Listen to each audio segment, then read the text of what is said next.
Hello and welcome to Shoot the Shit with Squeegee. I'm your host, the Squeegee of Justice. You may know me as a partner and mod at Trial TV Live, but tonight I'm coming to you with a side broadcast, a place where you get to know me a bit better and I get to know you. So join me and let's go shoot some shit.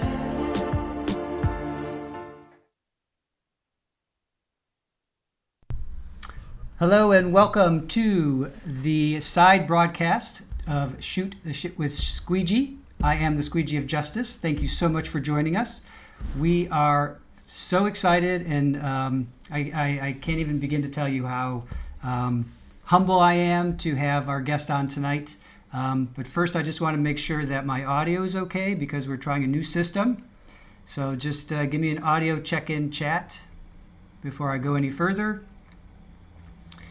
Let me know if the audio is okay.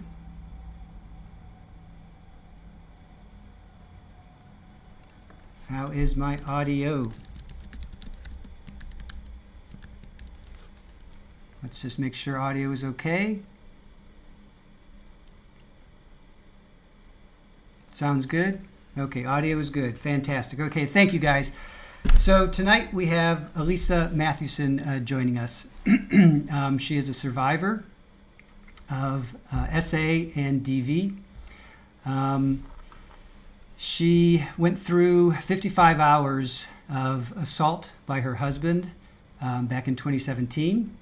And if you remember, we did a rewatch of the trial where Alisa took the stand, I should say, and confronted her husband. And ultimately, if you guys recall, he was found guilty on all accounts. 11 charges: kidnapping, grand theft, assault, over 55 hours. Alisa also has a book that I was honored to have read. It's not out yet, so she's working on getting that out to you guys.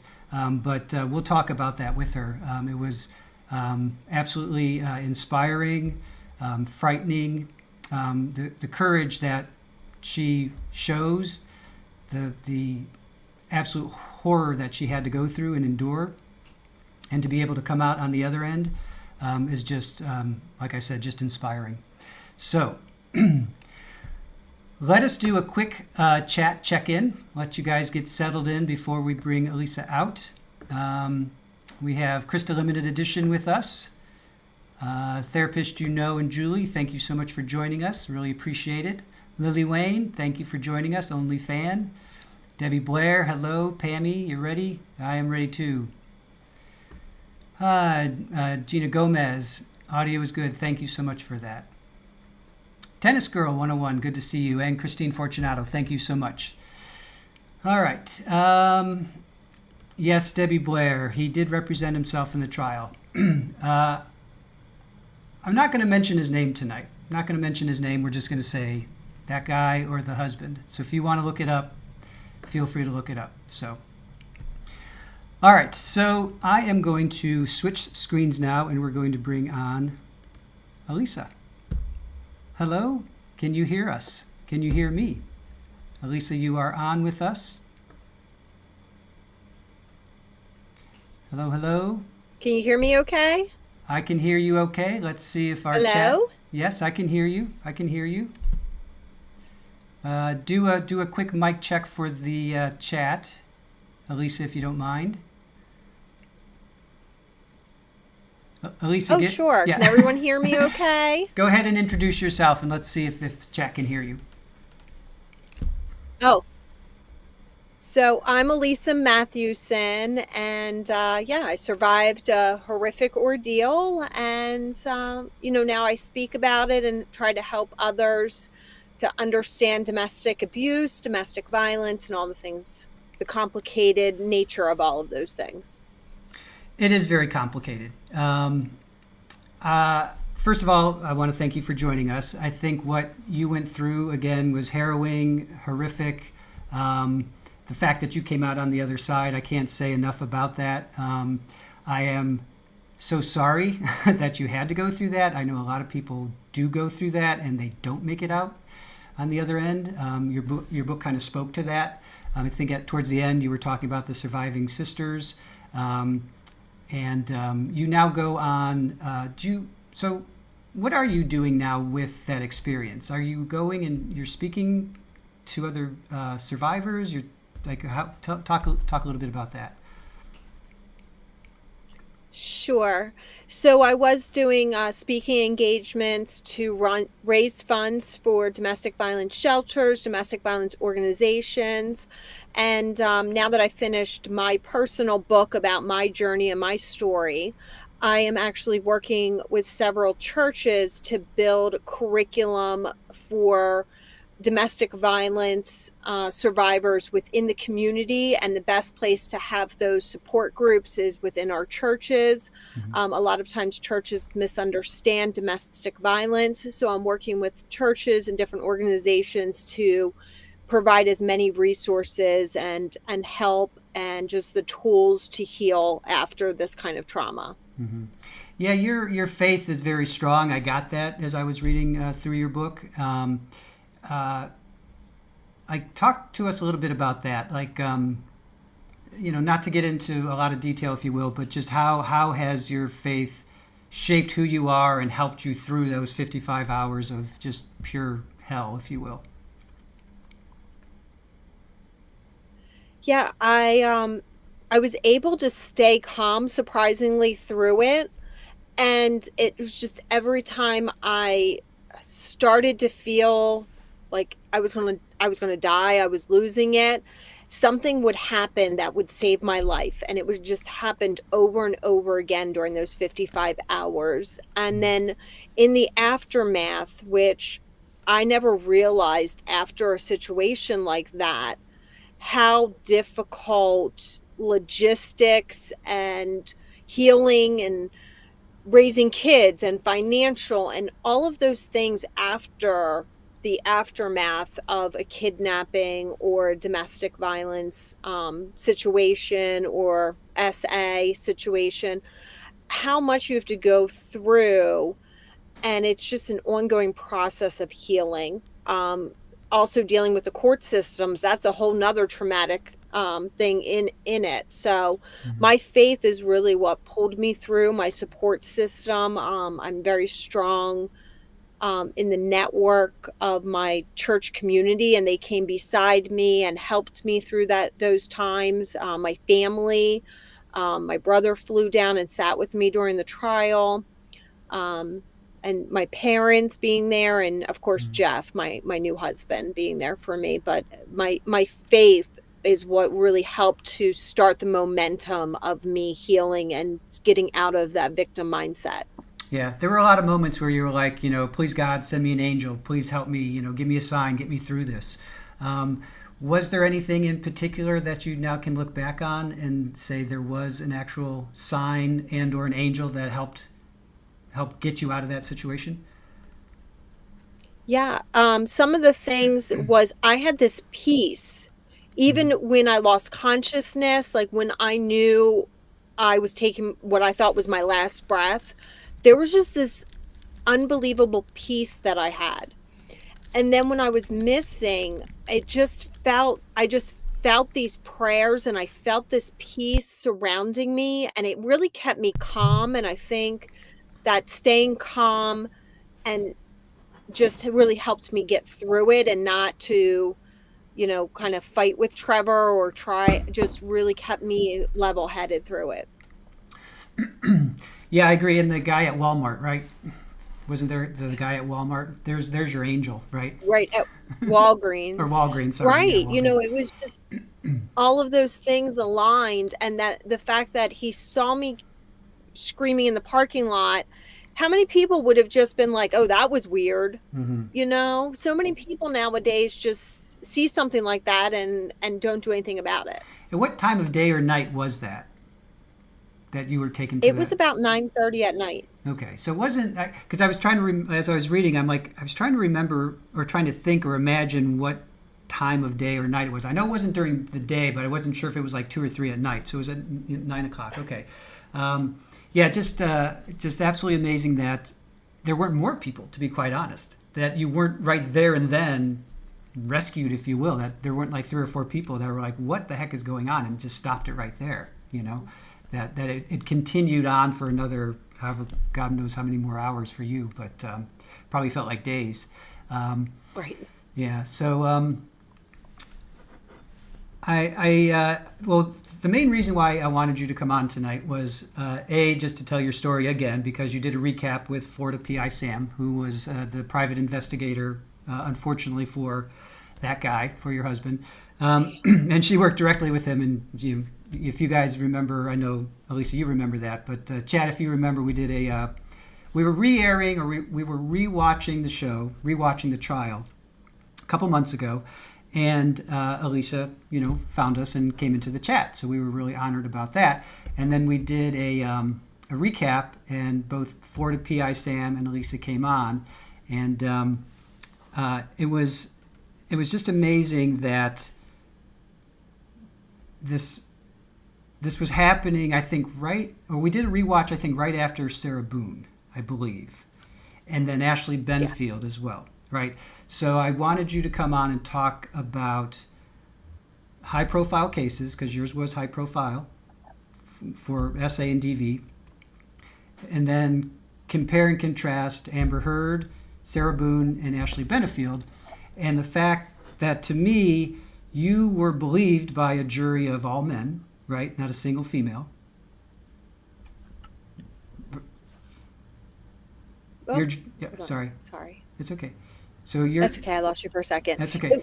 It was all men. Yeah. So your jury was all men, right? So then, okay, Amber Heard and Johnny Depp, of course, were civil. So that was a civil thing. But they didn't. That jury didn't. I'm just going to say it. That jury didn't believe Amber. Sarah Boone. That jury didn't believe Amber.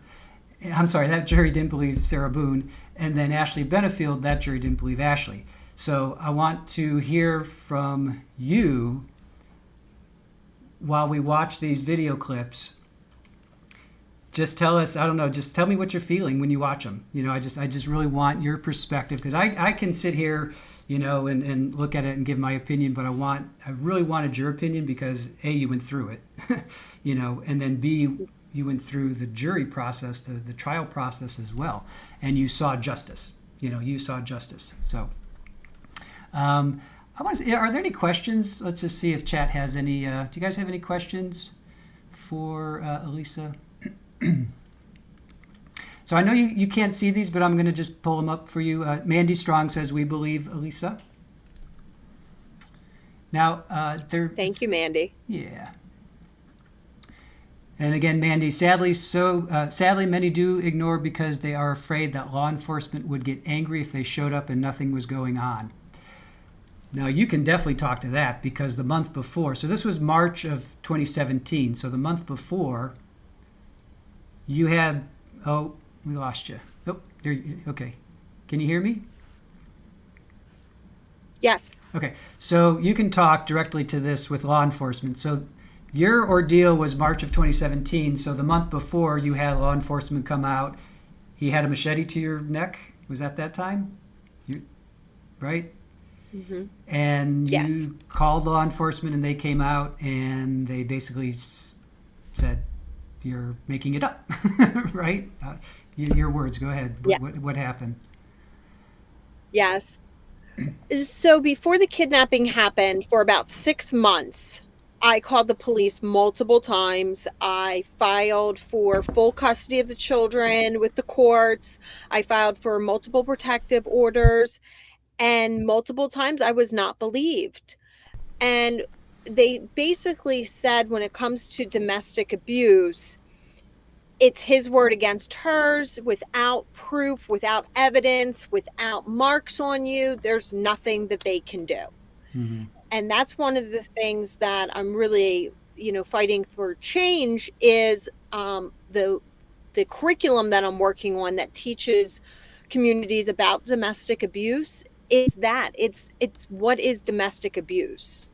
Right. And instead of calling it domestic violence, because they're so looking at, does this person have marks on them? Do they have bruising? Do they have, a black eye?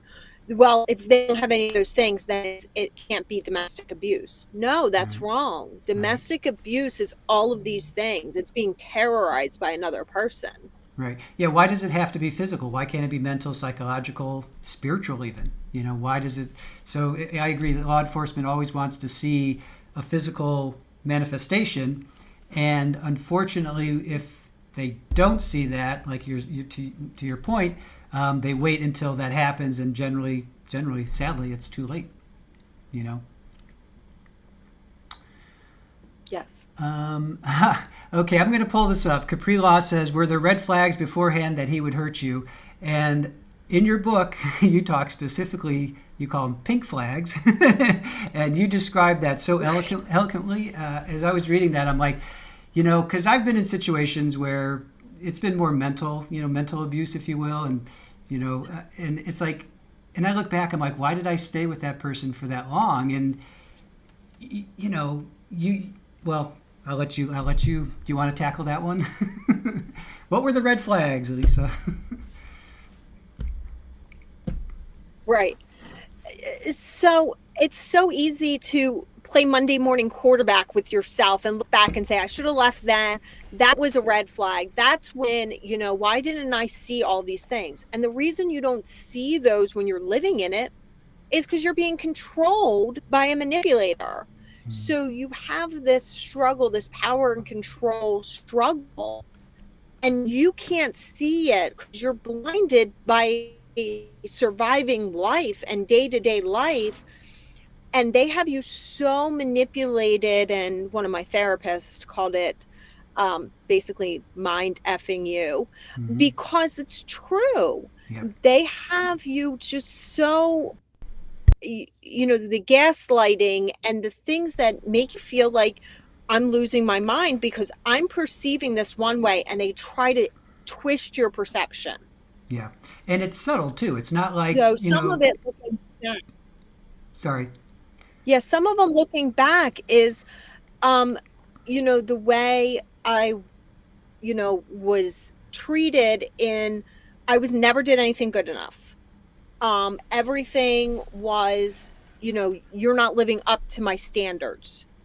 And I think when we get to Ashley Benefield's, there's some big red flags with her of why she wasn't in domestic violence. So I think when we get to her, it'll be clearer how her marriage was, and her life with Doug was very different than what most abusers and victims interact with. Yeah. One example that you gave was the iced tea, the sweet tea, that Yeah. your husband wanted sweet tea every time he came home, and then he would change the times in which he came home. So he was always shifting the goalposts.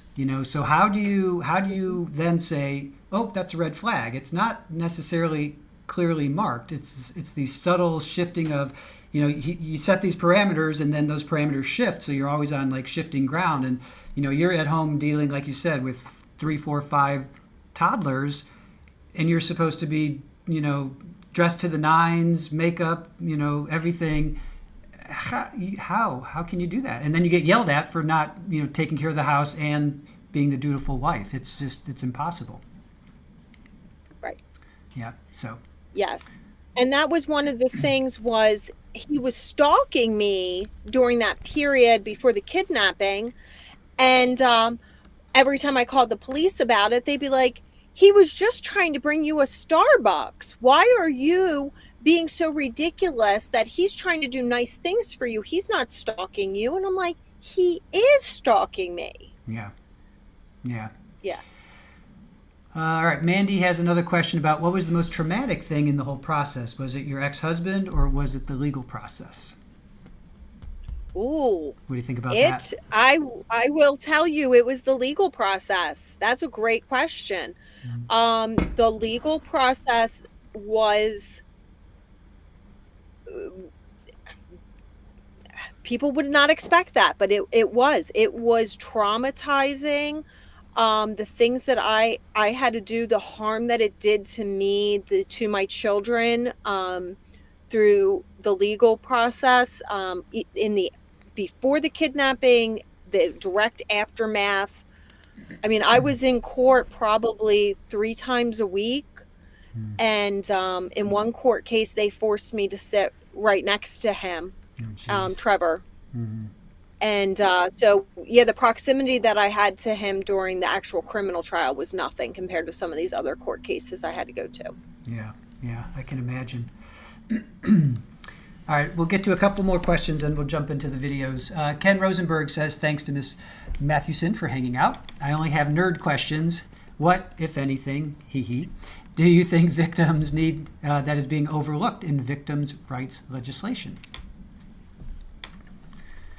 Oh, what's being overlooked? Yeah, in victim rights legislation. That's a tough one. Yeah. I mean, I'm a big advocate for Marsy's Law. If you're not familiar with Marsy's Law, it became in Florida in the midst of my legal proceedings, is when it became a law, when it was enacted. And so I saw a huge difference in the way I was treated, the information that I received, the being able to address the court, the being able to be present. I was present for everything. And that doesn't extend to over into the appeals process, which I think it should. I think we should have those same rights in the appeals process. I should have more protection afterwards, because he does do things, even still to this day, that is terrorizing. And there's nothing that they can do about it. What are they going to slap him with, another 200 years? It's not. Right, right. Yeah, in your book you said forever and a day, and he got 2 life sentences plus 223 life sentences plus 224 days. Yeah. 224 years. 24 yes. years. I'm sorry. 224 years. Sorry. Yeah. So, all right. A couple more questions here. Therapist says, if theoretically all 3 of the women we are talking about, Amber, Sarah, and Ashley, were being honest, what do you think the reasons are that they weren't believed? So if they were being honest, okay, this is a good one. Yeah, what do you think? Right. This is a really good one. I believe that they were not genuine. So Ashley Benefield's a perfect example. The way she looked during the trial is not her at all.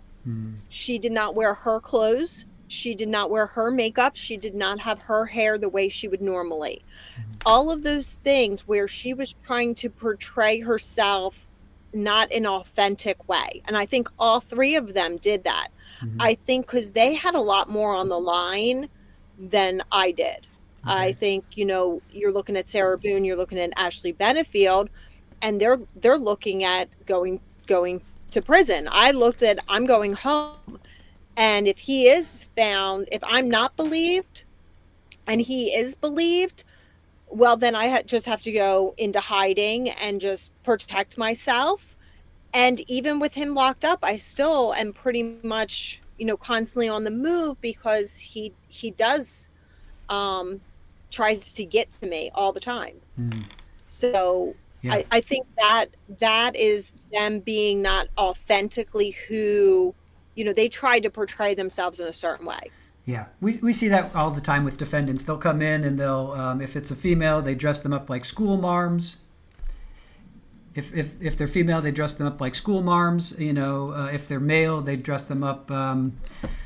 I don't know what's the correlation. What's the you know what I'm saying? That's they always try to dress the defendants up to look right. The best possible way, and that's not like, look at Wade Wilson with tattoos all over his face. You can't put lipstick on a pig, as the saying goes. He is who he is. And that's just the reality of it. Amber Heard to me was definitely one that she would come in certain hairstyles, certain collared shirts, and that's not her. That's not her. So, right. And that was one of the things.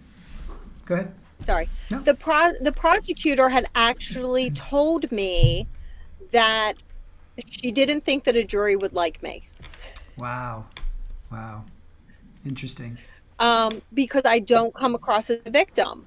And so No. it was trying to kind of, and I said, I'm just going to be me. And we actually had a professional, like a therapist, psychiatrist, something along those lines, to come and describe the disassociation disorder. So that way, if they couldn't understand, well, why is she not acting like a victim? They can be like, she's so traumatized that this is how she deals. Right. But I just went and was myself.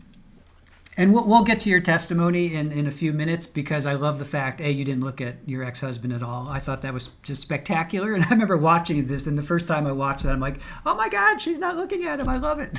I thought that was brilliant. Whether that was, well, let me ask you, was that something that you went into? Well, you didn't know that he was going to cross-examine you. That just came out of left field, first and foremost, right? Well, I had suspected that it would happen. Oh, did you? Okay. Yeah, he was going to pull that. He was going to do that. Yeah. Oh, God. Well, because he was pro se at one point before. That's true. So you So kind of before the prepared. trial ever happened, he was pro se. Gotcha. So you were kind of prepared. All right. So, okay. All right. Tennis Girl says, and I want to ask you this too, and I think I have asked you this the last time, but we'll ask again. Do your children want anything to do with him? They are lucky to have you. This is tough. So, for the most part, no. They can't have any contact with him until after they're an adult, and one has. So we do have one child who has made contact with Trevor. Trevor has repeatedly tried to make contact with this child. He's tried to make contact with both of the adult children. One wants absolutely nothing to do with him, and the other one has made contact with him. And because Trevor does try to get to us constantly, we have to be very guarded now with that child. And is that by letters or phone calls or both? Because how can he get to you? Yeah, it is both. Okay. He has had people on the outside make contact with our family. He has repeatedly tried to call. He has gotten our phone number and has called. And one of the safety things with the prisons is when you get a phone call from a prisoner, you then have to take that information and set up an account that then allows them to call you and that. So we just get those. He's trying to make contact, and we don't set that up and allow it. Yeah. Okay. And Mandy, let's see. Mandy had a question about what you just said about your children. Let me see if I can find that real quick. I'm sorry, Mandy. I guess does it hurt you that your children do want to have contact with him? I can't find her comment now. I'm sorry. I think it was basically, how do you feel that your children do want to have contact with him? It's okay. Yeah. Yeah. So right now, of the 5, there's one Okay. that does, and it was hidden, and it hurt. But he's Trevor's a manipulator, and I knew if any of the kids were put in that position, he would manipulate them. Yeah. All right. Yeah. Understood. All right. Let's get to. Let's start with Ashley. Now, I hope that you can see this. I hope you can see this video. Let's see. Okay. Let me know. I'm going to play it now. Let me know if you can. If not, I have it open on my phone. Okay, good. Okay, so I'm going to go ahead and play it. Now we're going to start with you. All right, so we're going to start with you. And can you see that screen in the video, Alisa? No, You don't see the but I video. can see it. I can see it on my phone. Okay. Oh, good. Okay. I can see it on my phone. Okay. All right. So we're going to start with this is basically you're on the stand. Actually, I think it starts with your ex saying that he wants to represent himself, And we only just show that real short clip, and then it goes into you being questioned by him on the stand. So let's play this. You want to represent yourself? I do, Your Honor. After seeing how it's going, I'm comfortable. You understand the potential consequences if the jury finds you guilty as charged? I do, Your Honor. Punishable by life in prison. You understand that? I do. And you want to represent yourself? Yes, sir. You understand that I am telling you, that Judge Fuson has told you, that it is not a wise, we do not consider it a wise decision. Do you understand that? Yes, Your Honor. All right. I'm going to let you represent yourself. Do you recall where you were sitting at the time I made the video? I was hog-tied on my bed. Did you say anything while those videos were being recorded?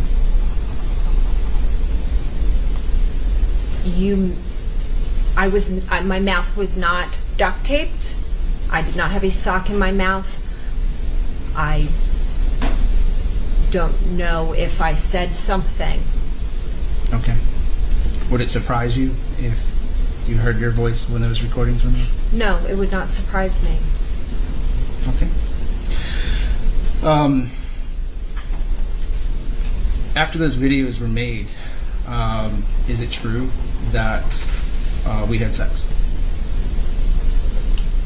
After the several hours of being hog-tied, you untied me and had sex with me a second time.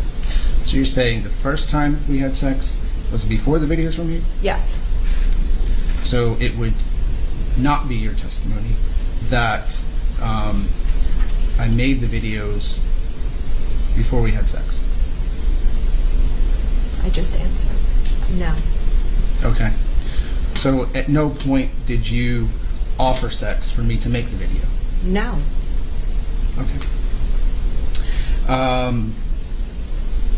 Did you encourage me to make the video? No. Did you request I make that video? I said that nobody will believe this.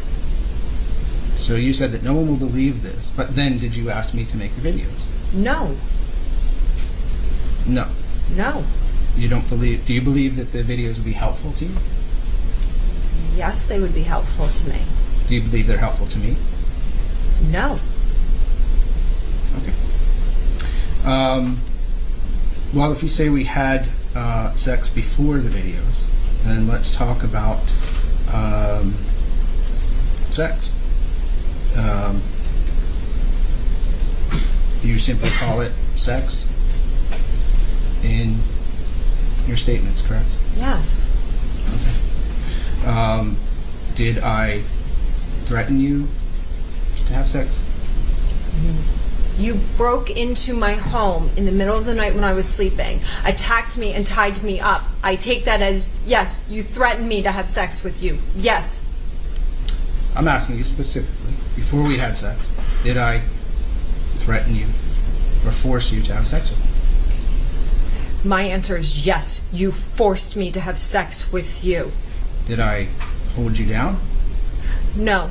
Did I push you? Not at that time of having sex, but prior to having sex, you did push me, you did hold me down, you did tie me up, you did attack me, and you did break into my home when I was sleeping. You raped me. So you're calling it rape? It is. That is the definition of rape, to come into someone's home and attack them and tie them up and then have sex with them. That is the definition of rape. Did you know I was coming to your house? No. Did we have any conversations prior to, let's say, between February 18th and March 10th, 2017?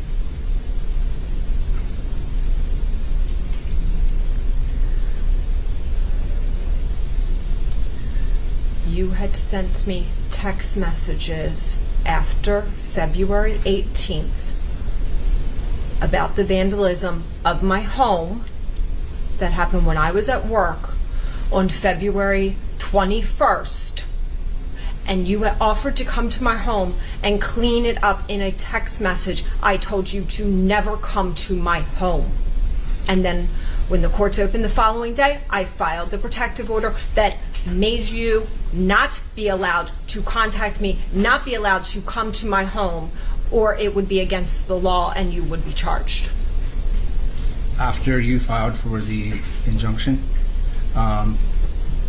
did you text me? I have no recollection of texting you or having any communication with you because there was protective orders and I was protecting myself, so no.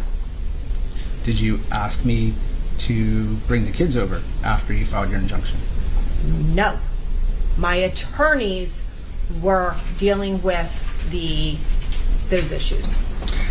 Did we have phone conversations through WhatsApp on your phone and my phone? No. Did you believe we were texting through the children's phones? No. It got really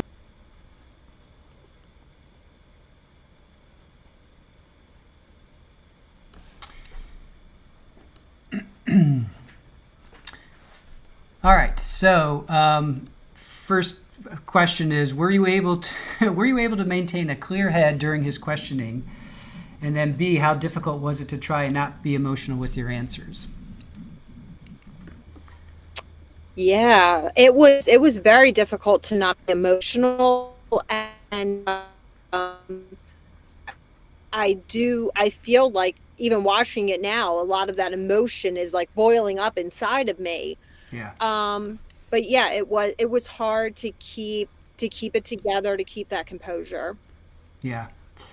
The amount of the strength that you exude, the fact that you're facing this monster who is just reliving what he put you through and enjoying it, is just nauseating. But the strength that you show, and then that moment where you're just like, you just take that Zen moment, right? And you're just like, because you start to go off, not off the rails, but you definitely show your emotion, which, hello, you're a human and you're being questioned by literally, you said it multiple times in your book, a monster, and he's enjoying it. But that moment where you're just like, and you bring it back, you center yourself and you bring it back to you. It's not about him, it's about you and what he did to you, is just absolutely, I think here Mandy said it. Yeah. Best moment of the trial right there. Yeah, I mean, that was absolutely, again, That's the one that got played. yeah, that's just unbelievable how strong you are. I'm going to say it till the day I die. You are just an inspiration. I will never go through what you went through. I will never go through what you went through, but just imagining even a tenth of what you had to experience, both with your ex-husband and then through the trial process, is just unbelievable. Absolutely unbelievable.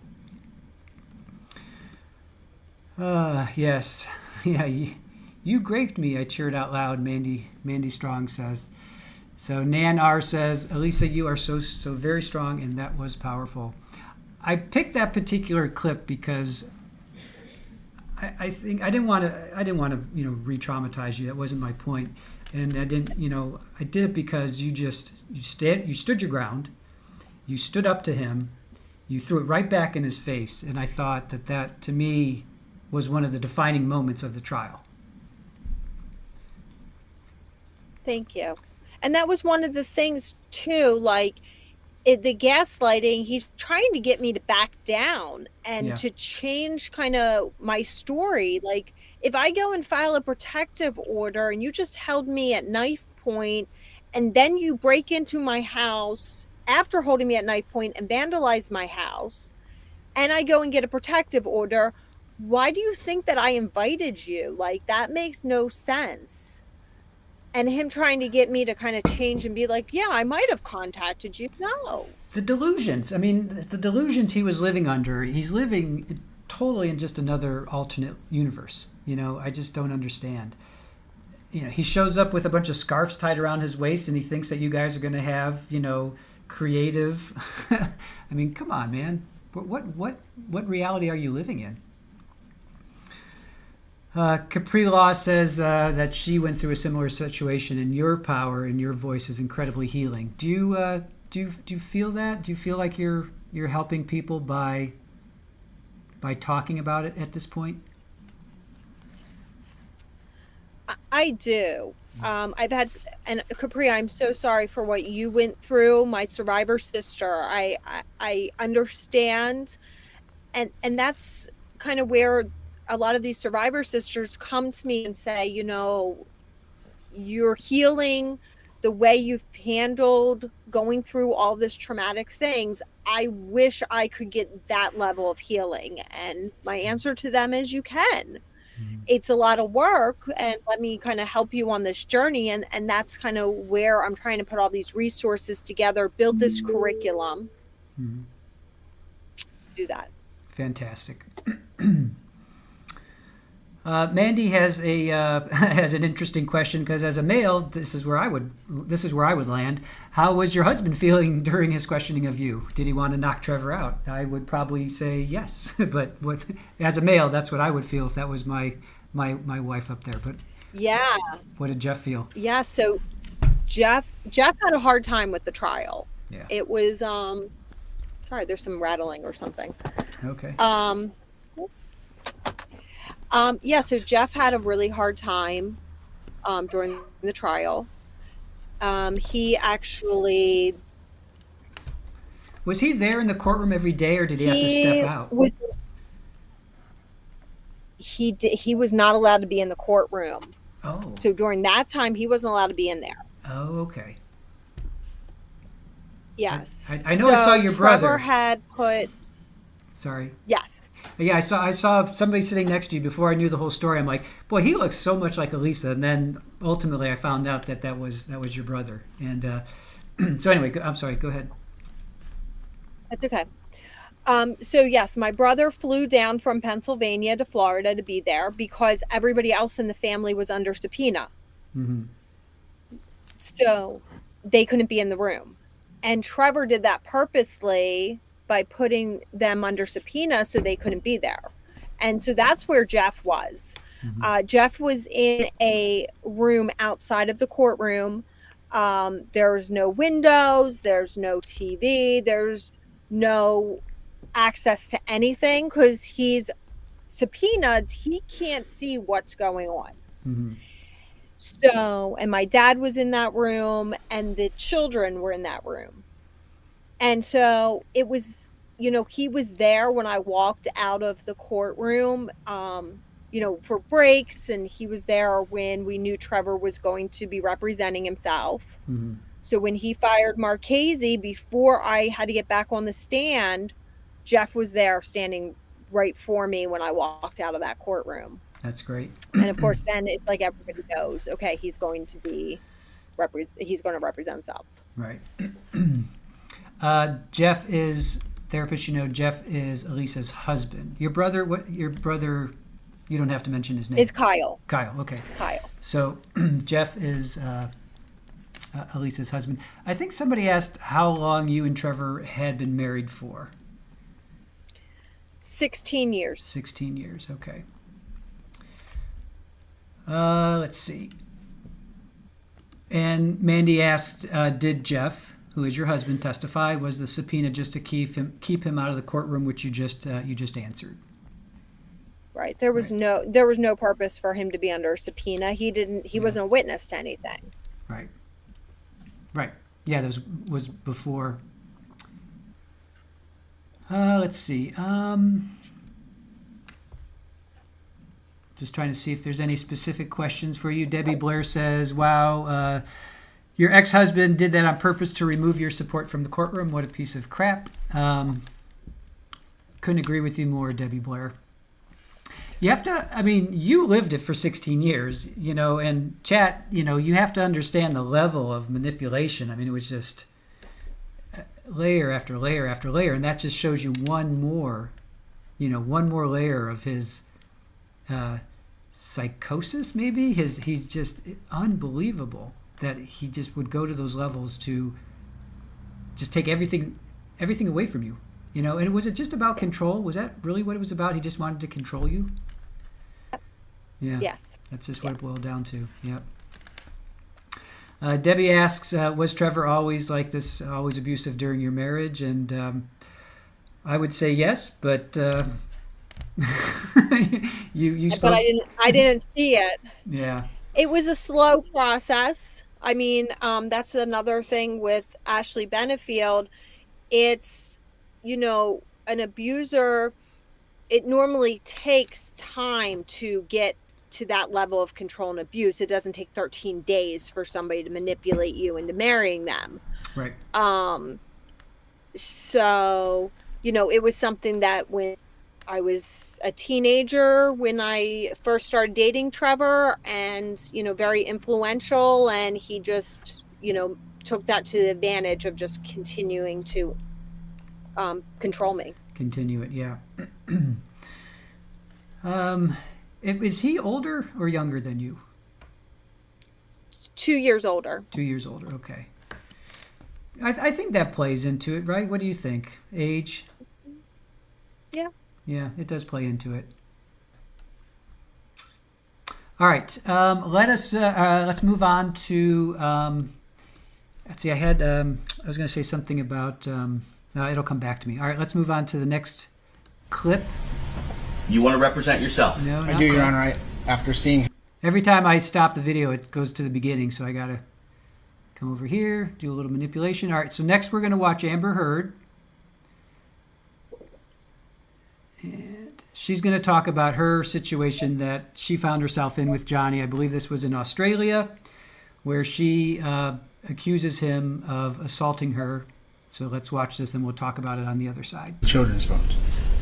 No. It got really nasty. It went from like, oh, no one likes you, no one likes me, everyone warned me about you. That's what it was. He started to tell me that everyone had warned him about me, and that he wished he had never married me, wish he had never met me. No one liked me. It sounds childish, but I remember feeling really hurt. And then at some point I shoved him hard to get him off me, and he shoved me back and he said, "Do you want to go, little girl?"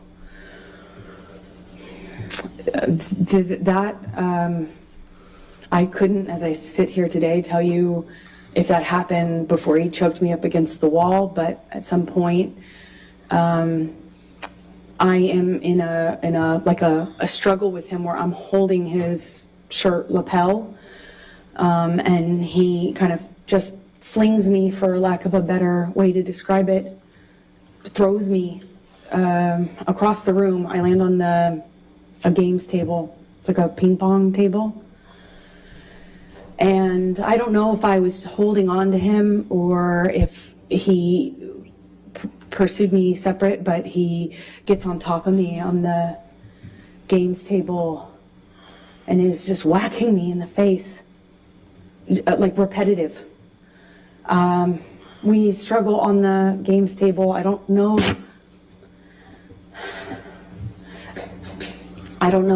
how we get up. I don't know if he pulls me up. I wish I could tell you, but we were in this struggle down in this games room by the bar. And we had this conversation about the drinking, or argument about the drinking, and he holds up this bottle to me, and I'm saying, did you drink this whole thing? Something stupid, focusing on this detail, and he is telling me that I can't control him anymore, and that if I really wanted to try, take it. And then he's like taunting me to take the bottle from him. If I really want him to stop, why don't I take it from him? Go on. Kept saying, go on, and kind of gesturing with the bottle towards me. And he does that 2 or 3 times. I reach for it, he'd revoke it, kind of laugh at me. And he's holding out the bottle. I think like maybe the 3rd time or so I get a hold of it. I pick it up and I slam it down on the ground right in between us. There's a tile floor, a white tile floor. And I smashed the bottle on the floor. And that really set him off. So stupid. Sorry. It was like a light bulb switch went off. And he starts screaming.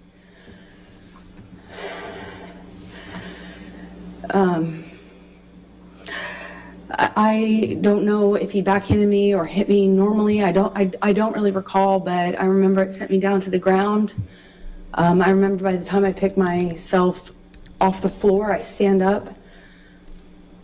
He's got a bottle in his hand, and he threw it at me. It missed, thankfully, but I kind of pulled myself back into the bar area. I don't know how much time passed, but at some point he had a broken bottle up against my face, neck area by my jawline, and he told me he'd carve up my face. I don't know at what point in the evening. I couldn't tell you what sequence-wise when that happened, but it was terrifying. It wasn't the first time he said that to me. He said that to me on the plane as well. But this time he was holding a broken bottle to me. I honestly don't remember if I threw anything in his direction. I don't think I did. I just remember him having me by the nightgown. I remember him flailing me, throwing me around. I'm flailing.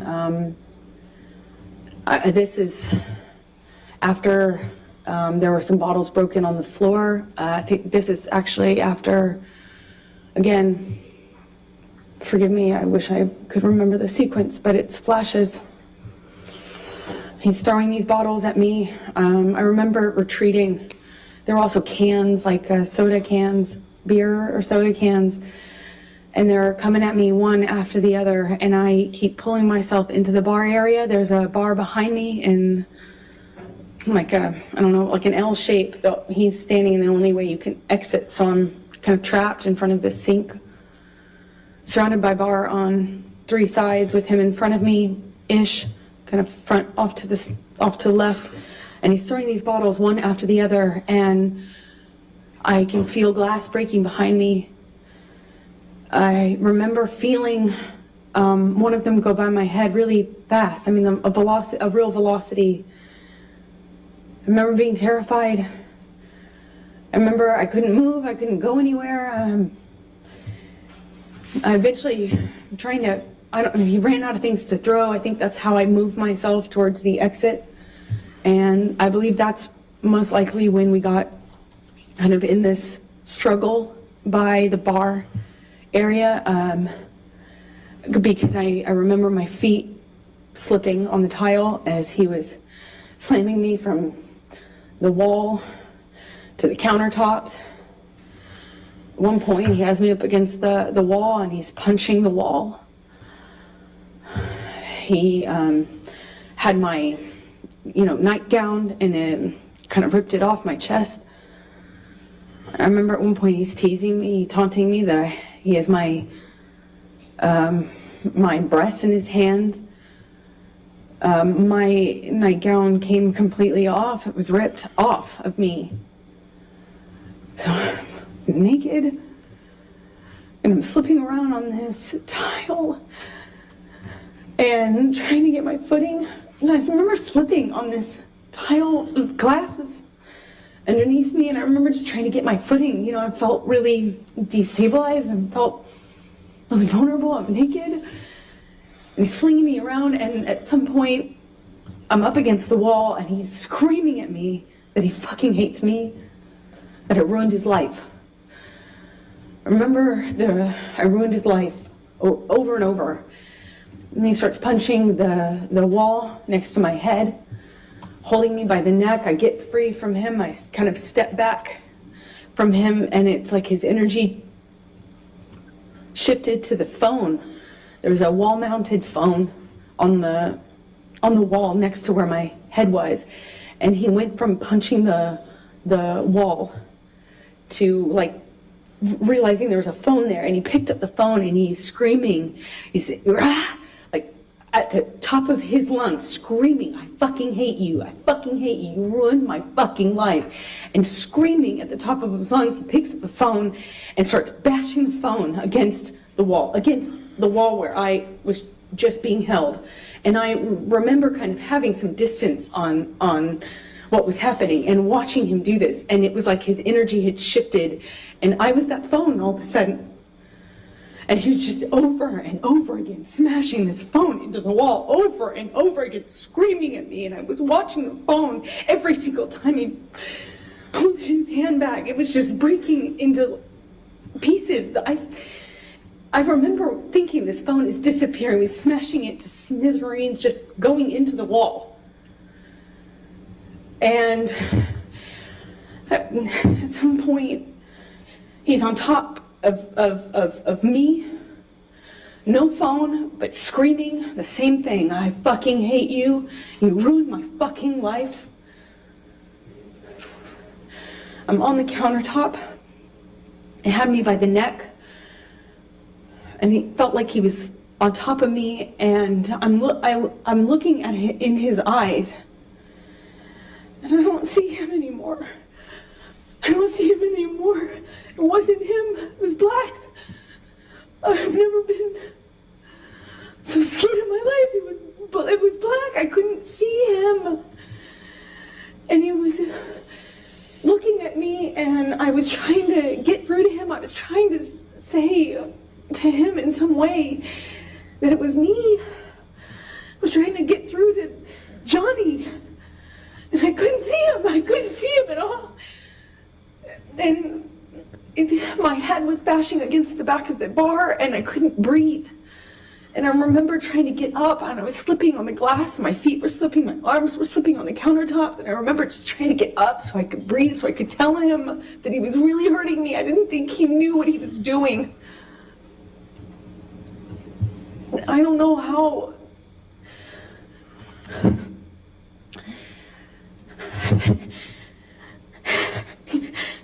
Sorry.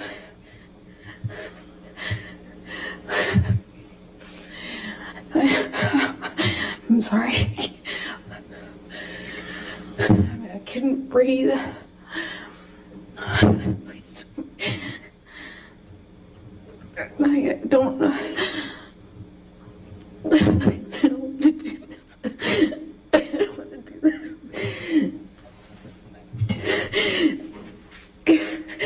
I couldn't breathe. I couldn't get through to him. I couldn't get up. I couldn't get up. And I don't know how that ended. I don't know how. I don't know what happened next. I don't understand.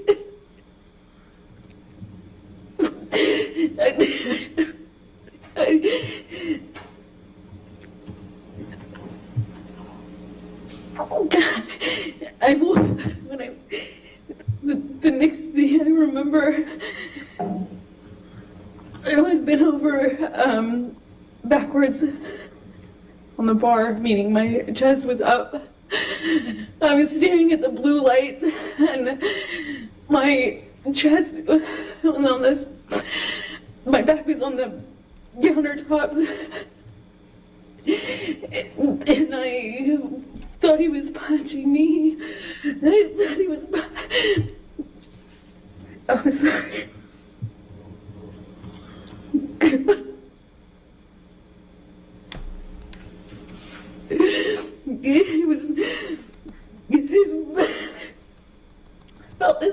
I felt this pressure.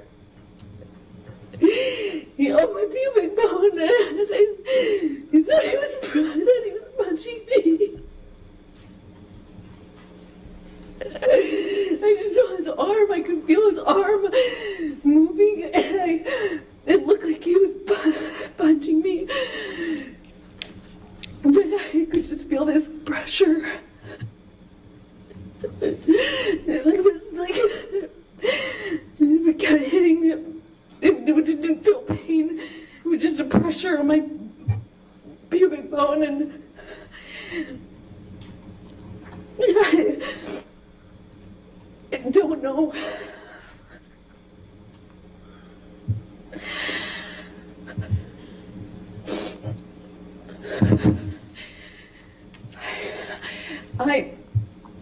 don't remember what I said. I just remember being really still,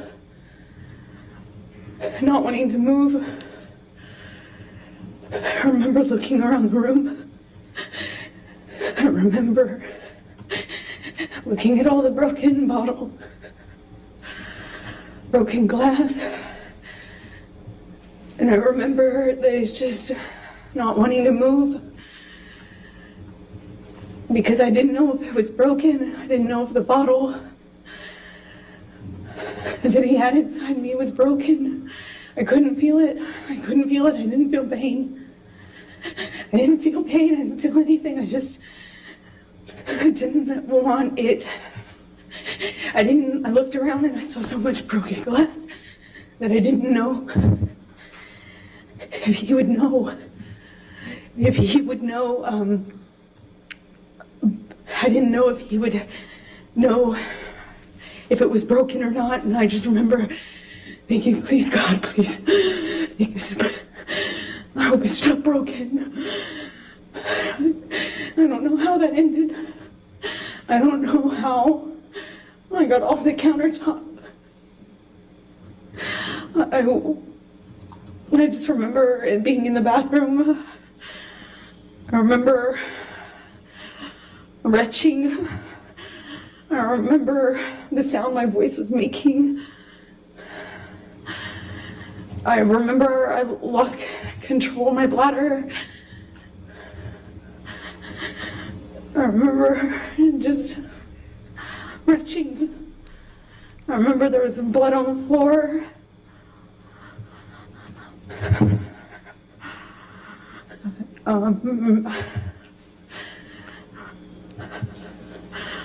I got up at some point.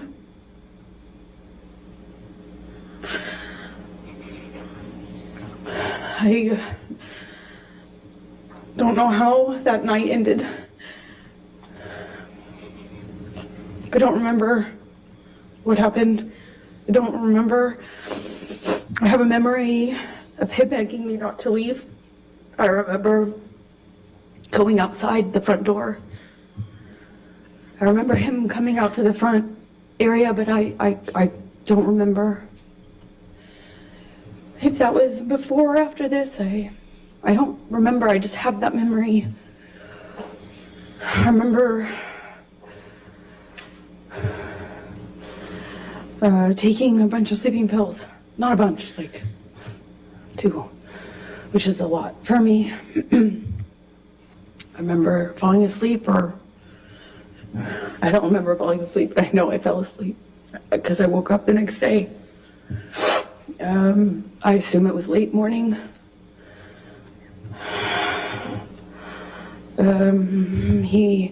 I could hear him downstairs. I could hear Marilyn Manson music, not in person. I could hear the music. Maybe he said it was Marilyn, or maybe I could recognize it. I don't remember, but I became aware of it. That's what I was hearing. It was blaring. It became clear, obvious to me when I walked downstairs. He was still up. He hadn't gone to sleep again.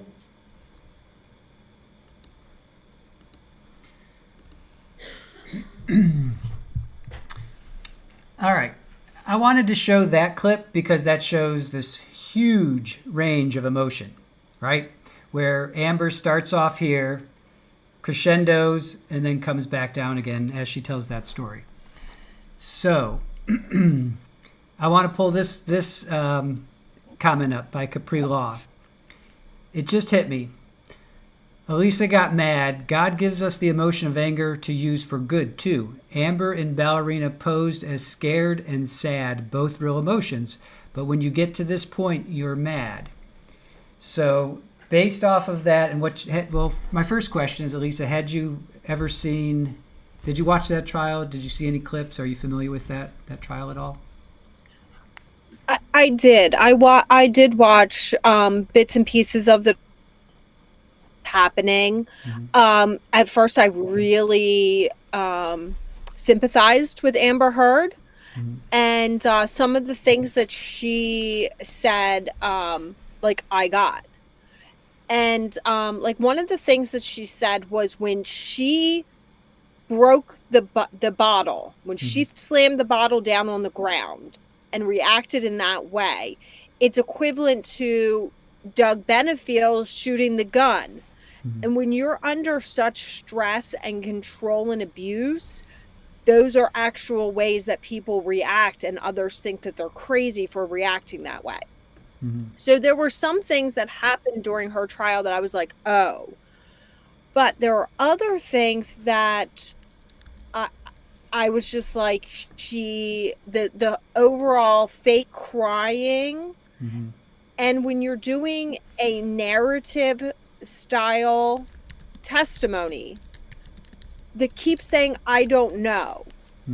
I don't know if it happened this way. I don't know if it happened that way. It's very wishy-washy. It's one thing when you're saying, you're telling your story, what happened. When you're traumatized, it's not something you're not unsure of the events. When you're traumatized, you remember that. Where the things were that I said, I don't know, is when Trevor's cross-examining me about things that had nothing to do with the actual situation of what happened. Like, what was in my purse 5 years ago? I don't remember what was in my purse 5 days ago, let alone what was in my purse 5 years ago. Yeah. Those are the things that it's understandable to say, I don't know to. But not when you're giving your narrative of the story to keep saying, I don't know and I don't remember over and over. That really made her not credible. Yeah. Yeah, we watched it almost from the beginning. I think we missed, Aaron and I missed the first couple of days, but once it got rolling, we were all on board. And I was going to say earlier, Amber and Johnny, Jorge and Sarah and Doug and Ashley, all very toxic relationships, meaning both sides, you could see both sides, Johnny was no angel, but, Right. Jorge was no angel, but, Doug was no angel, but, and then I go and I look at you and your ex and I'm like, I didn't see it as a toxic relationship. I saw that as one-sided, a monster, your ex, and you trying to escape that. Not to say that you're, I'm sure you had your moments as well, but not, Right. Not nearly. I mean, the balance, again, comparing and contrasting, that's the whole point why I wanted to do this exercise of like, Jorge, he was not an angel. Johnny was not an angel, but what happened, what the other side was saying that they did just didn't correlate, just didn't make sense, Right. So then we see. Yeah, and we don't like the victim shame. Yeah. Like, never want to victim shame or anything like that. But a lot of domestic abuse comes from these mental health toxicity. And some people come into those relationships with their own baggage, their own toxicity. Some people have more toxicity, like Sarah Boone obviously was way more toxic. You have, but where's the balance of this toxicity, and where did these people not heal from trauma that they carried on this toxicity into these relationships and brought this baggage with them? But yes, a lot of it comes down to some mental health disorders and toxicity, and people just need to be able to recognize, hey, this is not a good relationship, not a good fit, and I'm good to get out of this. Absolutely. Yeah, absolutely. There were a couple moments in the Amber and Johnny trial that, with Amber, she recorded a lot, just like Sarah recorded a lot. You did not, neither did Ashley, right? Because there was no reason really for you to record. Is that correct? Yeah. So, and I'm not sure why Ashley didn't record, but with Amber, she was recording to get the dirt on Johnny so that she could, I think, manipulate him, to her own, to her own ends. There were definitely a couple moments there that I was like, I can't believe that. I'm saying Johnny's no angel, but I just can't believe that what you're saying. And then I see you, meaning Amber, being mean to him, just like we saw with Sarah. She was extremely mean to Jorge. So let's see, I had a question and it slipped away as I was talking there. That happens often, then it comes back. Do you guys have any, does chat have any questions for us? While I throw some questions in the chat, guys. Let me think. I always rely on our chat to pull me back off the ledge when I go on and on. So okay, well, Lisa, what do you think just in general, the whole Me Too movement, Amber, used that. Did that help or hurt your cause and what you were out there talking about? At first I thought it was great. It was going to really help people understand the dynamics, but just like anything else, when people are motivated in not the right way, they do more harm than good.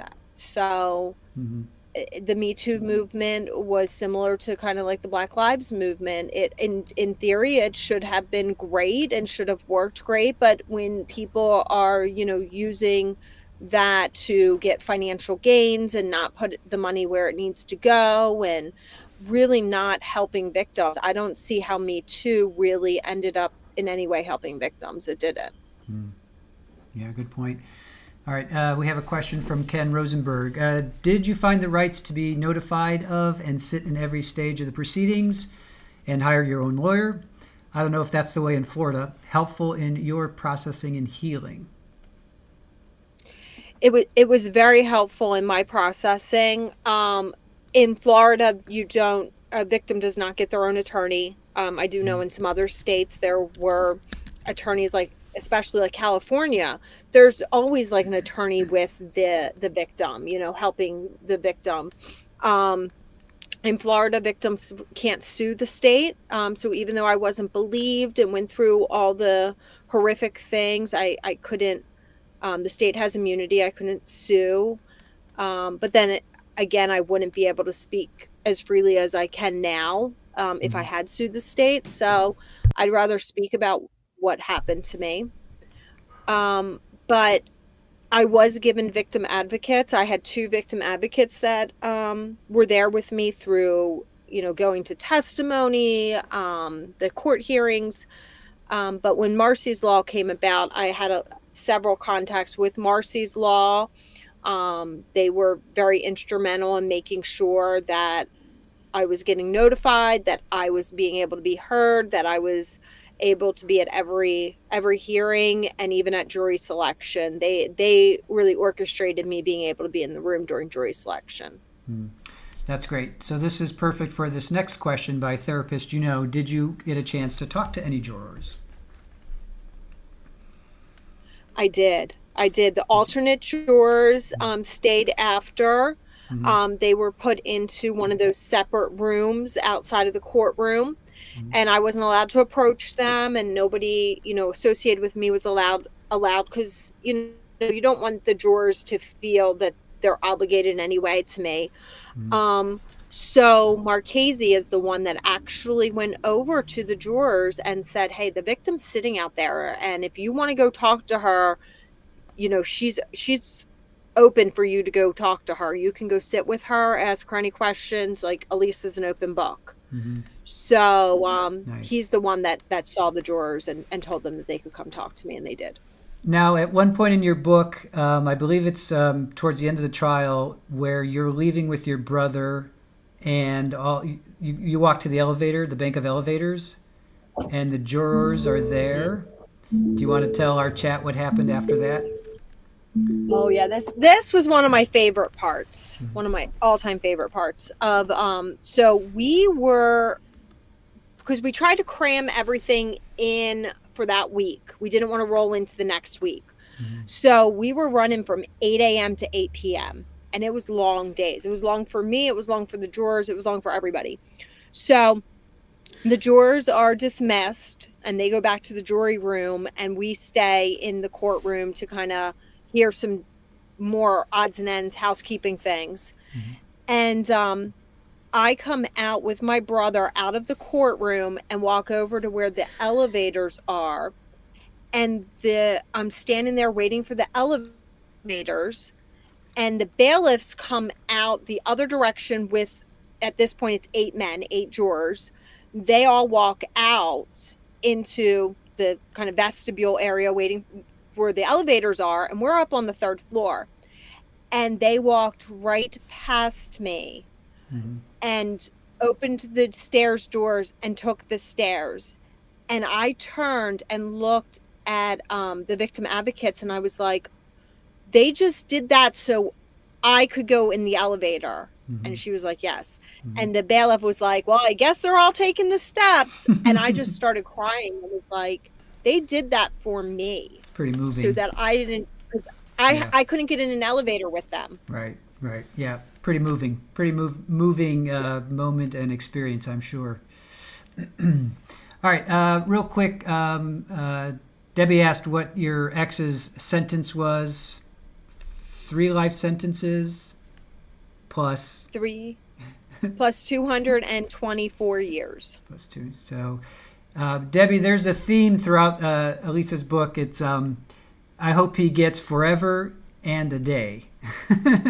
So you don't want just forever. You want that and a day. And Trevor got it. So, all right, let's move on. I promise this one's a little bit shorter.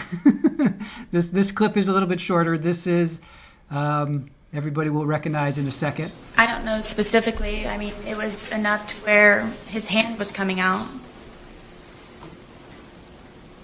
After you had hit him with the bat, was he not trying to get out anymore? No. Did you believe that he could breathe in there? Yes. Did you ever believe he could die in there? No. At all. Were you trying to kill him? Never. Did you want to kill him? I did not.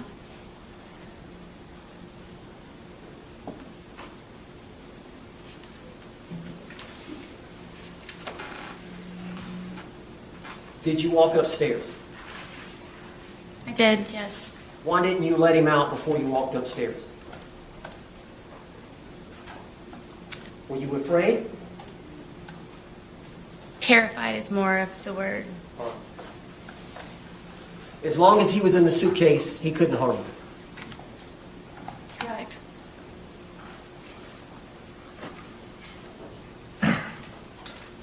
When he's...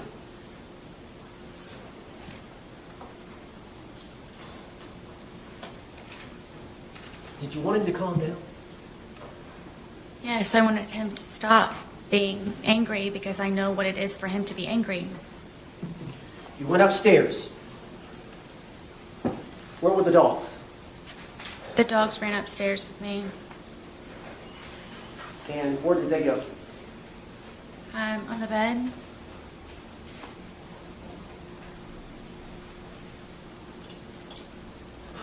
Did you have the phone with you? Yes, I know at some point you called your husband Brian, did you not? I did. Do you recall how long that conversation was? Not very long. Can you recall what was said? I don't remember exactly. No, I don't.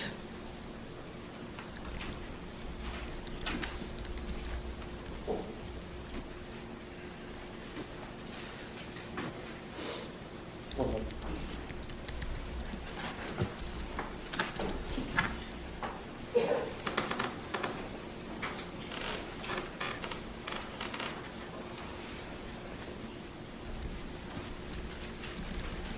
Miss Boone, Sarah Boone, you said that when he was in the suitcase, he was threatening you. Can you tell the jury what he was saying? I don't know. Am I allowed to curse? Yes. But he was going to fucking end me. And that's what made me ask him please to stop doing what he's doing to me. That he was going to, I'm guessing, try his best that night to probably take my life. But The threat you heard was He's going to say the fucking word. end me. Excuse me? Fucking end me. End you? Yes. One more.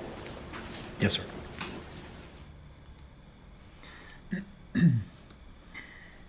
Okay, so that compared, and again, we're comparing and contrasting. So compared to what we just saw with Amber, right? Like night and day. Amber was just emotional and all over the map, and then Sarah was just, I don't know, what would you classify that? Like what were your thoughts? Did you have a chance to watch the trial, or what do you think? This is another one I saw bits and pieces of. You know, she really compared, she reminded me so much of Trevor, going through all the different attorneys, playing the whole legal system, the writing the letters from in jail when she was pro se. Like, Trevor did all of that kinds of stuff, the kind of crazy letters he was writing to the courts and filing just insane motions and all that. She did all that kind of stuff. Mm-hmm. So with her, again, like a lot of this toxicity and mental health problems, that shutting off your emotions is a symptom of being traumatized. So in that way, you know, I thought, okay, maybe she has like a disassociation, but she had already done so many things prior to her trial that I was like, she's out of her mind. Yeah. But some of the way that some of these people behave reminds us of how domestic violence and domestic abuse victims do behave. Mm-hmm. Yeah. I thought that, well, there's always a moment in a trial, right? That there's that moment where you're like, it swings you one way or the other. And for me, with Amber, it was her describing, you know, with the broken bottle, getting, you know, what she described. I'm just like, you would be dead, first of all. You wouldn't be able to walk away. You know, there's broken glass all over. You're getting a broken bottle. You're being attacked with a broken bottle. It just, I'm like, that just didn't, I couldn't, those two just didn't connect for me, right? So that's where I'm like, all right, that kind of sold it for me, which way I was going to go with that. And then with Sarah, it was the rebuttal case that Mr. J put on, because myself and all of our chat, the initial state's case was like, Mr. J, you know, you didn't bring it. What happened? And then he comes back with rebuttal, and he shows that one video that Sarah took of Jorge. He's like passed out at their bedroom door, and then she wakes him up, and she just is berating him, and then he's like cowering in the corner, and he's like, Sarah, and she's like, that's my name, don't wear it out. And that to me was just showed the depravity, the, you know, just the horrific lengths that she went to subjugate him and just kick him. I just felt like he just looked like a puppy dog that she was just kicking. And after I saw that, I was like, this person needs to go away for a very, very long time, you know. So yes. And the thing with her too, yeah, is, you know, the psychopathy, narcissism that she has, like she could not put herself in his shoes. Mm-hmm. That's the problems with her, is she can't see her in anyone else's shoes. Yep. So that's why she has no emotion, because she has that narcissistic psychopath. You know, she can't feel any feelings towards another human being. Yeah, yeah. Whereas Amber, again, she's just an actress, and it really showed. And a lot of people in our chat now, and when it was happening live, was like, you're a D actress for a reason. It was just a pathetical performance. It just was so not believable. And then Sarah's just like, yeah, she's just stone cold. She's like, oh, can I swear? Like, oh, am I allowed to swear? You know, and Owens is like dragging it out of her, you know, and it's just like, even that wasn't really believable, you know. And like you said, she's just psychopath and just cold, just no emotions whatsoever, you know. Mm-hmm. Mandy Strong says she treated Jorge like a piece of trash. I agree. Pammy says, Joe Schmo, I think the marks and such on that body cam was from Jorge fighting Sarah off of him. Everything in her self-recording show him cowering and acquiescing. She had injuries, yes. Mm-hmm. Yeah, the other thing was like she made them a steak dinner and he was on the bed, so she brought the steak dinner. Do you remember that part at all? I was going to say that scene. Do you remember that testimony? I don't. Okay. So I guess they're drinking, right? Because they always drank. So he's on the bed upstairs because their bedroom was upstairs. So she makes a steak dinner for him.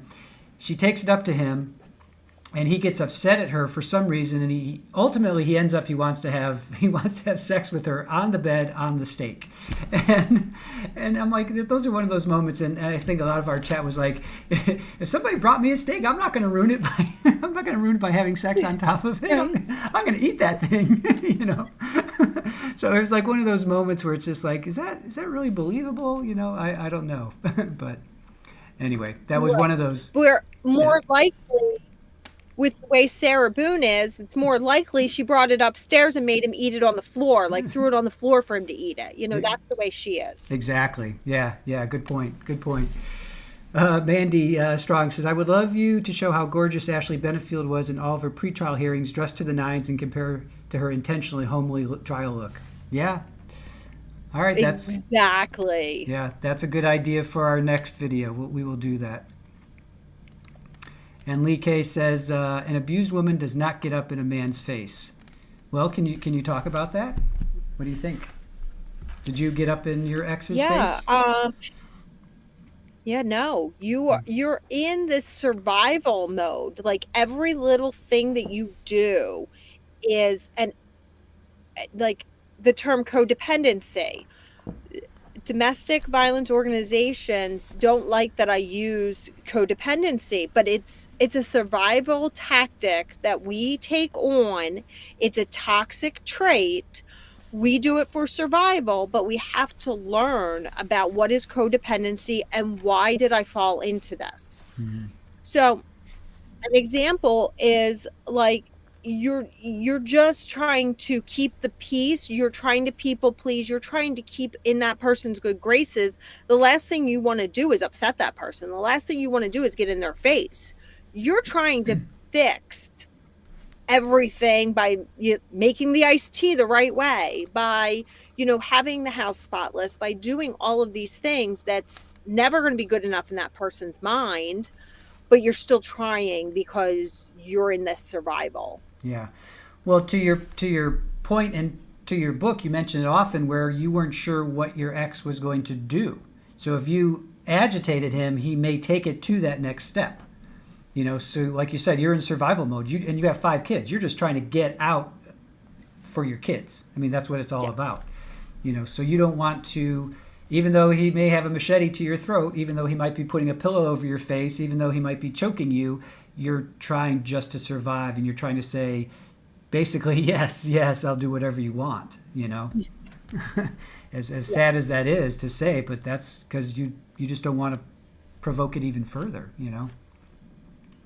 Right. And a lot of these women who get really battered they're fighting back. Mm-hmm. And those of us that don't fight back actually have a higher survival rate because they don't need to put their hands on us because we're complying. We're doing what they want because we're in full survival. Yeah. Tennis Girl 101 says, my issue with AB is she asked to see her victim. It just seems like she had some obligation to try to avoid him, and yes, her testimony's so fake. So we're going to watch her testimony in a moment, but what do you think, Alisa? I think you kind of talked about that, but let's touch upon that again. What did you think of Ashley's testimony that you saw? Yeah. Ashley Benefield, of the 3, I disliked her the most, and I don't even think she, I think the manipulative side of her and the way she was so manipulative and just the psychological abuse that she did, I think really did hurt domestic abuse victims. And like she had the Sarasota Domestic Violence Organization like marching in front of the courthouse. Like she convinced them that she was this victim. And so many things in her story show that she was not a victim. Right. I'm gonna pull this up because Mandy, this is interesting. Don't get me started on Ashley's hair. In real life, it's absolutely gorgeous. Then in trial, she has about 20 strategically placed coarse gray hairs on top of her head. And right, her prison hair now is better than her hair was at trial. Yep. Like what? Yep. And as I was watching this clip, Aaron put this clip together over the weekend, and I'm watching it, and I'm like, wait a minute, what's up with those hairs? She's like, what, 30 years old, and she's got gray hair, and so let's play it. Let's go to the clip. That's a great segue. All right, so next up is going to be Ashley and her cross. I want to get to the night that all this happened. So you knew Doug was coming over. Yes. You invited him over Yes. to help you move stuff in the house, Well, specifically stuff in the garage, but yes. stuff in the garage to the truck. Mm-hmm. And he came to your house a couple of times. He came and then left and then came back again. Yeah, I believe he came twice that day. And there is a gate to your community. Mm-hmm. And when he's at the gate, you had to let him in. Sometimes, because he was frequent in and out, sometimes the gate remembers license plates, and sometimes it opens, and sometimes it doesn't. Sometimes he would just follow people in. The gate kind of stays open for a while. But, yeah, sorry. But on this day, you weren't concerned about him coming over. No, I knew he was coming. Okay. And when he came over, your mother and Emerson went to the park. I believe they were headed there. I'm not sure. I think they were down the driveway or on the sidewalk, something like that. They were on their way there. You weren't so afraid that you wanted your mother to stay there and watch. No, we were just packing to move. Okay, so you weren't afraid. I definitely didn't expect this to happen. So it was okay with you that your mother left. Yeah, at that time. Okay.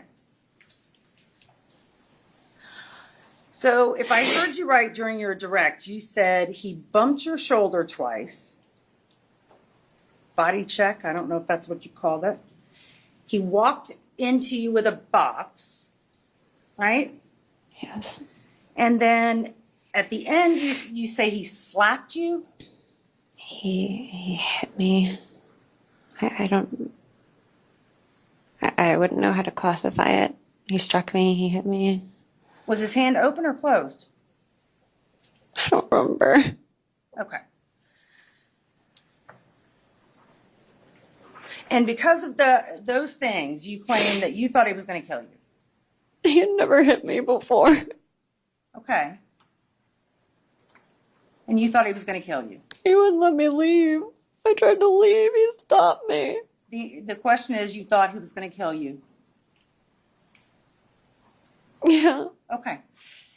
Now, when you were in the bedroom, you decided to get your firearm. And it was where? It was in a storage bin on top of the laundry basket. Okay. So I'm going to show you State's Exhibit 52. If you could turn around and look at that. Where was your firearm? It was in the bin on top of the basket.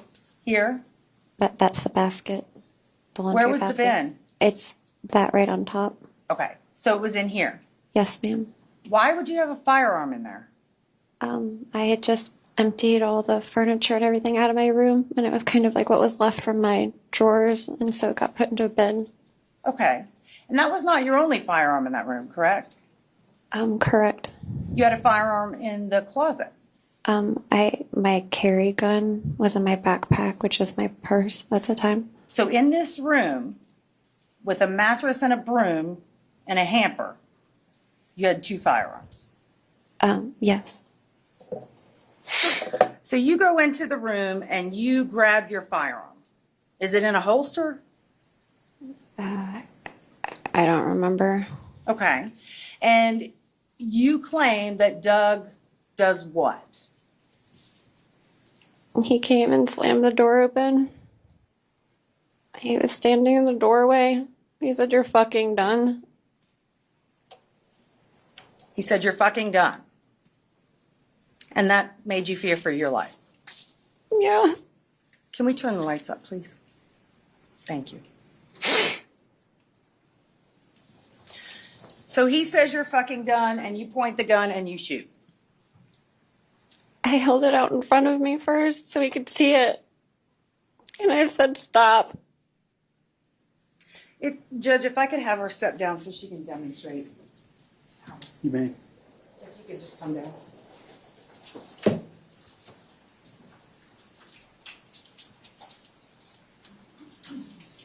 So Doug opens the door and does what? Standing in the doorway. Kind of like this. He said, "You're fucking done." And I held the gun out in front of me. I said, "Stop." We got into this like fighting part. We literally like turned sideways. And he was like moving around with his like arms in his hands. And he started like inching forward towards me. So he why do you call it a fighting stance? He looked like a fighter. Like I don't know, like a ninja or something, I don't know. Okay, so he's standing there, he turns to like this and starts moving his arms around. Like that. Well, show me, what was he doing? Kind of like, I don't know, he got like this, and he was like making like fighting motions. I don't know, I'm not a fighter, I don't know. Okay. It was scary. Did he have his hands in fists? Not at that point, they were like, I don't know. Was he coming at you like this? When he lunged at me, he came very quickly. Okay, so he lunged. Was his fist up when he I lunged? don't remember. So you start shooting, and he does what? He kept coming at me. Okay, so then you keep shooting again. And he falls down on his back. His legs went up in the air. Okay, where do his legs go? In the air. How high in the air? I don't know. Did they go over his head? I don't know, it's like his feet slipped out. Okay. And his feet and his legs went up in the air. And were you still shooting at the time? I don't remember.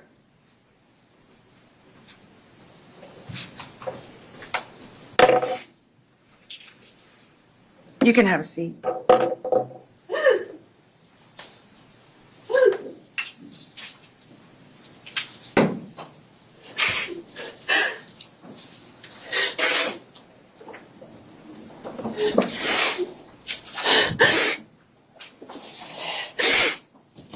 So after this incident, you claim that you had swelling to your face, right?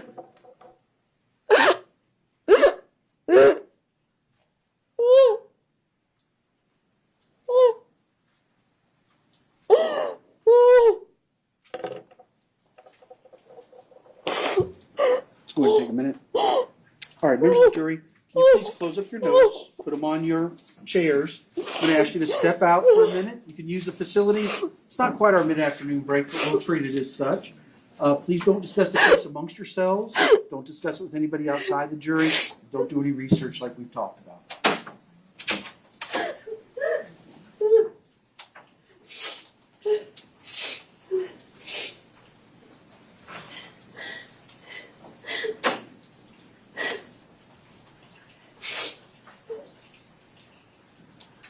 All right, the jury's out. You can have a seat. I'm sorry. All right, we'll take 5 minutes.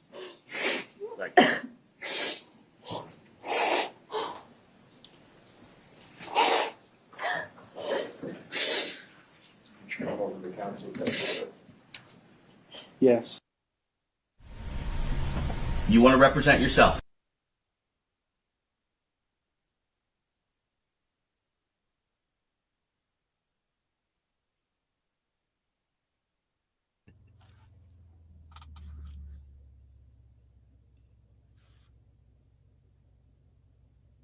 Are you muted?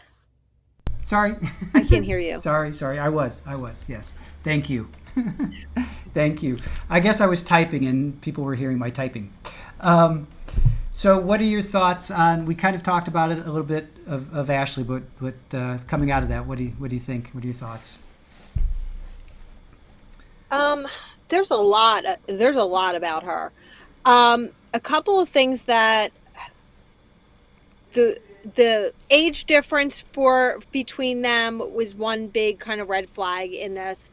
The quick, 13 days that they were together before, getting married. The toxicity that she brought in, that Ava, the daughter, had talked about, how, there was not issues between Doug and his first wife. I do believe that, Ashley brought in a lot of the toxicity into that home. When you talk about, Ashley went on a cruise with a bunch of friends without Doug. Like, an abuser, if she was in domestic abuse, abusers do not let you go on a girl vacation. That does not happen. Right. Then buying her the business. Again, abusers don't do that. They don't give you a business to have financial independence. That doesn't happen. Mm-hmm.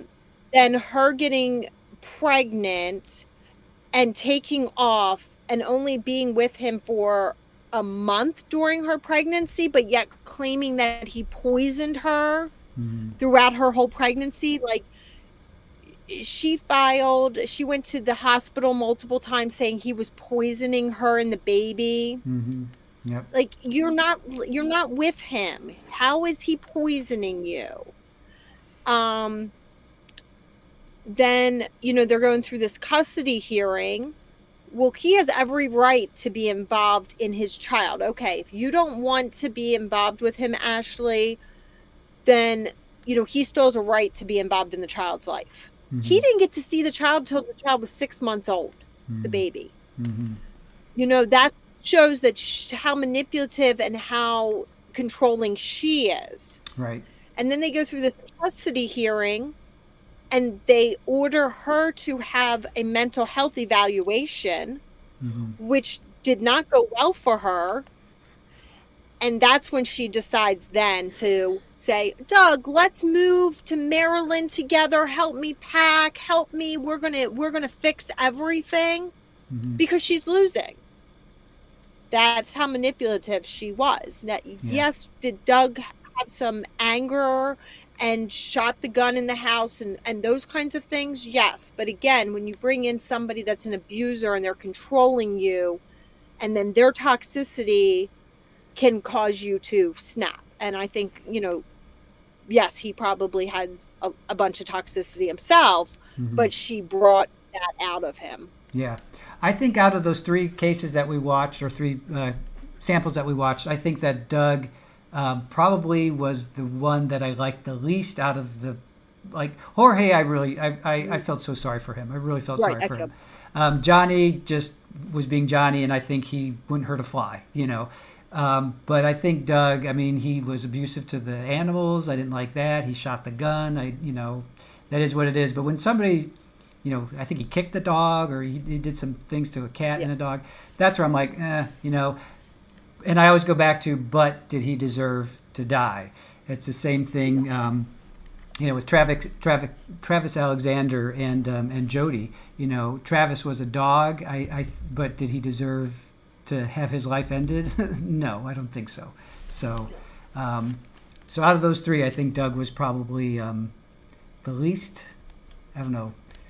I hate to say it, but the one that I didn't empathize with the most. Nice way. So. Yeah.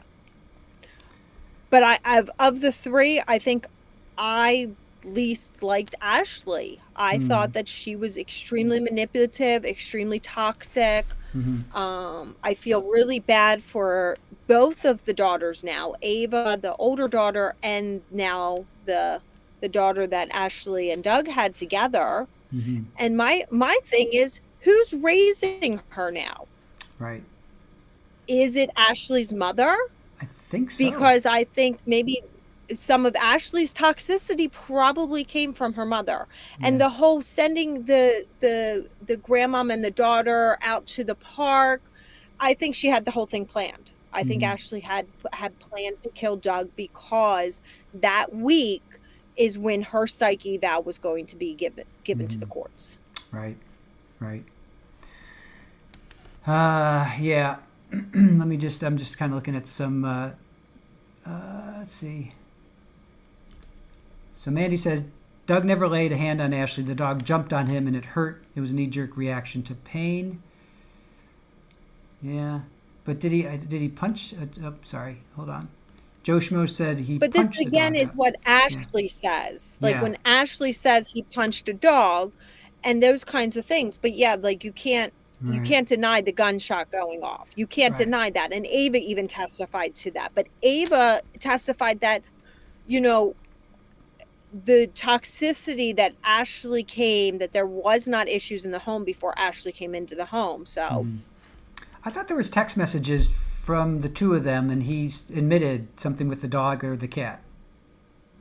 Do you recall that, or am I making something up? I thought that, I know there was a lot of text messages, and he did Yeah. not look good in the text messages. No. yeah. But again, he didn't deserve the ending that he got. So she should have. I mean, she should have just, you go your way, I go mine, and